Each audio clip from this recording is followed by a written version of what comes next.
Night ক্লাবের ছাদ ধসে নিহত ৬৬। ক্যারিবিয়ান অঞ্চলের দেশ ডোমিনিকান রিপাবলিকে নাইট ক্লাবের ছাদ ধসে অন্তত ৬৬ জনের মৃত্যু হয়েছে। স্থানীয় সময় মঙ্গলবার ৮ এপ্রিল ভোরে এ ভয়াবহ দুর্ঘটনা ঘটে। নিহতদের মধ্যে একজন বেসবল খেলোয়াড় আছে বলে জানিয়েছেন স্থানীয় কর্তৃপক্ষ। সেখানকার জরুরি অপারেশন কেন্দ্রের পরিচালক জুয়ান ম্যানুয়েল মেন্দেজ বলেছেন, অন্তত ১৫৫ জনকে আহত অবস্থায় হাসপাতালে নিয়ে যাওয়া হয়েছে। যখন ছাদ ধসে পড়ার ঘটনা ঘটে তখন জেট সেট নামের নাইট ক্লাবটির ভেতরে প্রায় ৩০০ জন ছিলেন। এটি রাজধানীর সামান্তো ডোমিঙ্গোতে অবস্থিত। ছাদ ধসে পড়ার সময় সেখানে কনসার্ট চলছিল।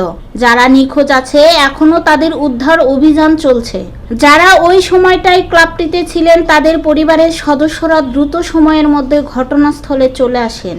তারা তাদের পরিবারের সদস্যদের ছবি নিয়ে তাদের খোঁজ করতে থাকেন। সেখানে অন্তত ২২টি ইনস্টিটিউটের কর্মীরা অভিযান চালাচ্ছেন। উদ্ধার অভিযান চালাচ্ছেন।